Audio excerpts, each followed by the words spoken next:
What is going on, everybody? Welcome back. MTG here with another episode. If you're new to the channel, hi there.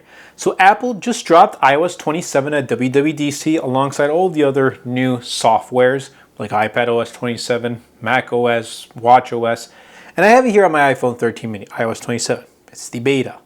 So I want to talk about more of how it's running right now. I've had it for like 24 hours-ish.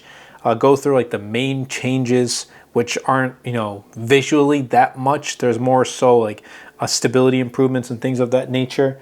But also kind of talk about how this is, a device that's entering its 6th year in its life cycle and still has support for iOS 27. In fact, iPhone 11 up until the latest iPhone 17 series is going to be getting iOS 27. And that iPhone 11 came out in 2019. So that's a 7-year device getting into its 8th year, still supporting the latest software update, which is great. But anyway, let's get into the big thing and let's kind of throw it out of the room. This does not support Apple Intelligence or the new Siri. It didn't support Apple Intelligence before, so it's not going to support the new Siri either, which is a little bit unfortunate. And you do get, some really big upgrades. That was a big thing with Apple.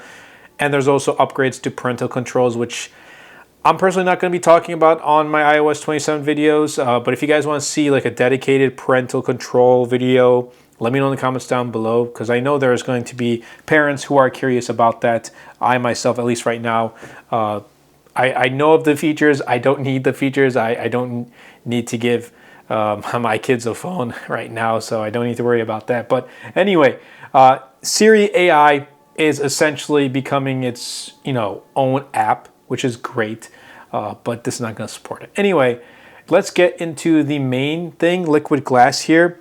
And as you can see, just at a glance, it looks very similar. However, there's a new layered effect which gives the app icons more of a 3D look. And while it's not like first glance visible on the 13 mini, if you put the icons side by side to iOS 26 icons, you see slight UI icon changes, tweaks, as well as like that more layered effect. But when you look at it just like very far away, first glance, you're like, oh, it looks like iOS 26. And that's the thing. We got the major design overhaul last year, so now we're just getting stability improvements, and that's okay. Now there is a new thing here, and that's the liquid glass slider. So you go in settings, appearance, and then you go down here where it says liquid glass, and you can change it. There's a slider right here. I have it set to, if I can move the slider, I have it set to more clear, but you can change it to become super tinted. But I wanted to try it out. I want to try out how more clear looks like. So that's really it for that. And I know a lot of people were asking for it. We finally got it. The Photos app does get new features. Again, it's not going to be available here on the iPhone 13 mini.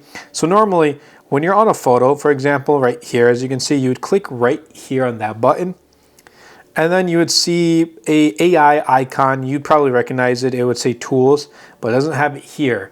And with that, you would essentially get a reframing tool, which would reposition your camera angle of the photo, extend, which expands the edges of a photo, and then cleanup, which is a generative AI upgrade for more realistic, essentially object removal.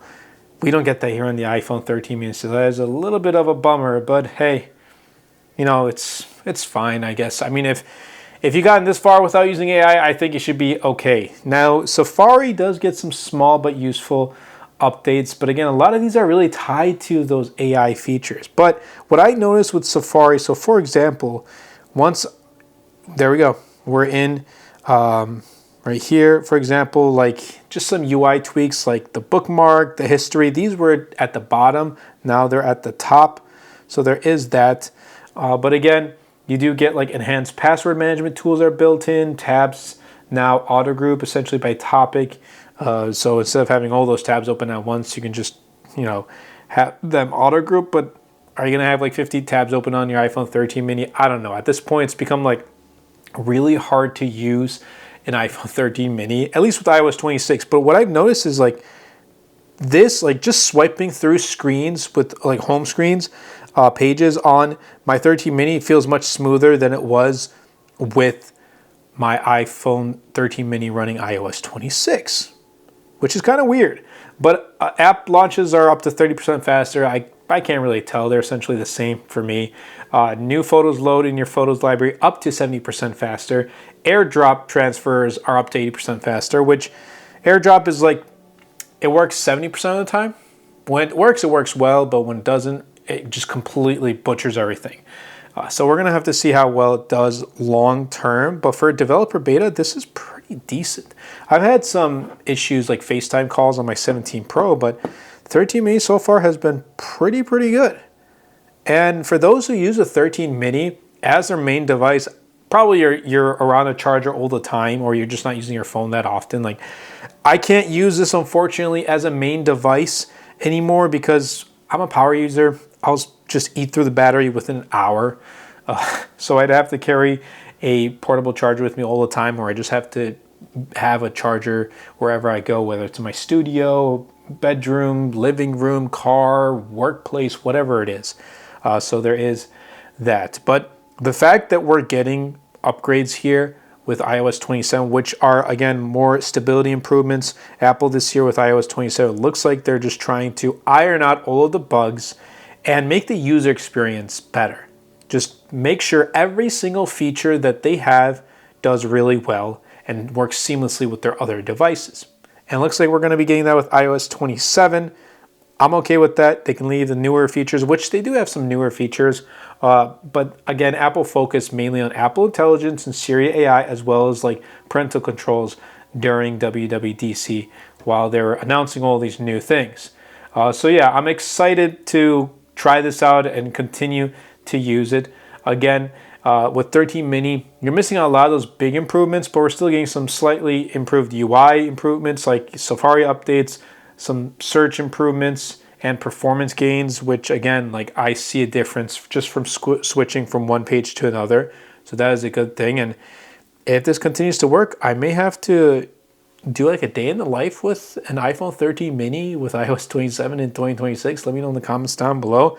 I don't know how that's going to work because like I have an eSIM on my 17 Pro, so switching back to 13 mini, using it with my SIM card, maybe a little bit, frustrating, but we'll see.